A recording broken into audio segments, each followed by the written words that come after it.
parang may pista ng baboy sa kalsada. May naghahabulan at may nagbubuhat. Pero hindi po ito palaro at lalong hindi pa premyo ang mga baboy. Grasya gid bay, diri pag ginahulog ang uban no. Dah. Orang baboy oh. Ang baboy lan bay. Ano sa pa?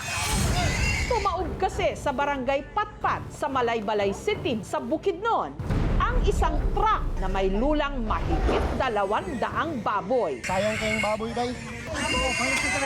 Ba? Di pang sunod na sa ako. Ito na, naghina-hina na sila sugba. Pag-angat na ng kinarga ng baboy, kanya-kanya ng hawak yung mga tao doon ng yung baboy.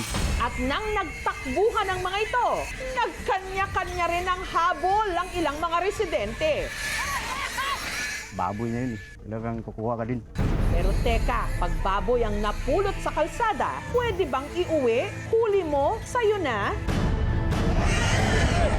Sa Malaybalay, Bukidnon, may tumaob na truck na may kargang 200 baboy. Nang nakawala ang mga ito, aba, ang taong bayan, kanya-kanya ng kuha. Paano naman ang may-ari? Ang mga baboy, pagmamay-ari ng isang piggery sa barangay Patpat. Dadalhin daw dapat ang mga ito sa isang farm nang ang truck na aksidente. Kaya na kayong mga tao diri. Nayabo. Nagkaproblema lang kasi hindi siya nakaakyat. Pagdating niya dito, dahan-dahan tumagilid ang truck dahil po sa 200 na kargang baboy ang truck ay nadala sa bigat ng baboy. Riskyo na bay, riskyo. Loy na kayong baboy hug. At ang mga residente, nakarinig daw na sinabi di umano ng driver na okay na. Pagkarinig nito, nagkarambola na.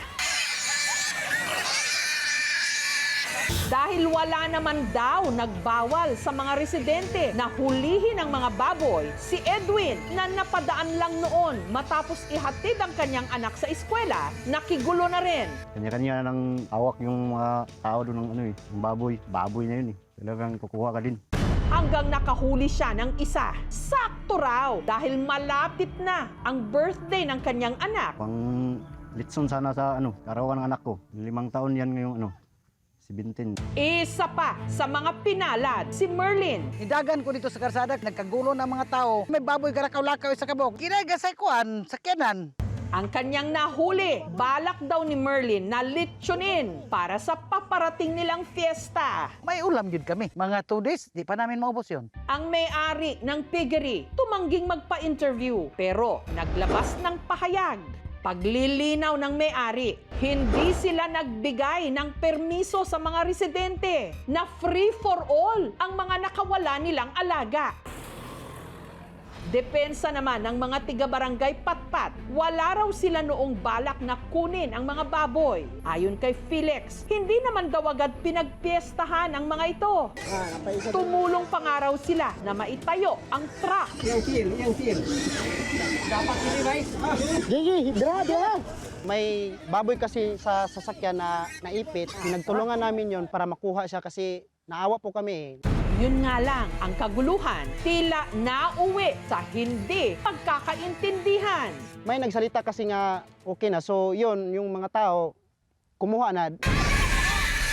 Baka na misinterpret lang kasi yung sasakyan kasi na bango na, hindi namin alam kung ano ba yung okay na, yung sasakyan ba or ang baboy na pwede pa kumuha na. Sa sobra kasing daming tao, di na maklaklaro yung ganon. Yung staff ng farm doon, naka-video lang. Sabi nila, hindi na daw ibalik sa farm. Sunugin na daw. Sayang naman kung sunugin na nila, kunin na namin. Ilan ko tang giingnan nga, dili unta ipakuha. Kita pa nga sila na maghipos ilang. Ang may-ari ng farm nakipag-ugnayan na sa mga otoridad para raw sana maibalik sa kanila ang mga baboy. Naggawa na lang kami ng rekorida na nag-ikot sa barangay namin. Kung sino man yung nakakuha ng baboy ay sana isauli nila. Ang tanong, ibabalik pa kaya nina Edwin, Merlin at ang iba pa nilang mga taga-barangay ang kanilang mga nahuli? Nung nalaman ko na pinapauwi yung baboy, sinuli ko na rin po doon sa sa barangay.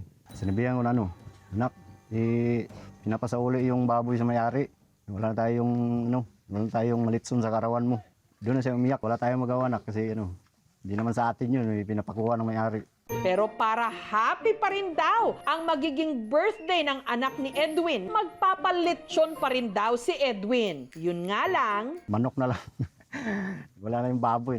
sina Merlin kaya, ano naman ang ginawa? Ingon nga iuli ginako dayon ang baboy nga.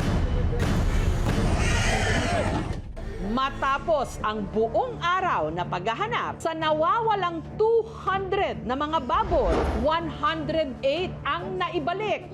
Posible silang makaharap ng kaso na qualified theft. Kung hindi niya na maisauli ng buhay, pwede niyo kayong siguro ma-agreehan natin na payment na lang doon sa katumbas na halaga ng kinuha. Para lang po maiwasan ang pag-file ng kaso against sa mga responsable. Nasisiguro ko po na yung nanawalang mga baboy ay hindi lamang nakakuha ang taga-barangay ko, kundi marami ring nakakuha nasa ibang lugar. Huwag nyo sanang laitin itong barangay namin kasi mabubuti naman ang mga tao dito. Sadyang misinterpretation lang talaga nagka-problema. Giit ng mga tiga-barangay Patpat, hindi rin naman daw nila intensyon na basta na lang nakawin o kunin ang mga baboy. Sayang yung baboy day. At ang hangad daw nila, ang kanilang mga pangalan hindi masira o mababoy. Thank you for watching, mga kapuso. Kung nagustuhan niyo po ang videong ito, subscribe na sa GMA Public Affairs YouTube channel. And don't forget to hit the bell button for our latest updates.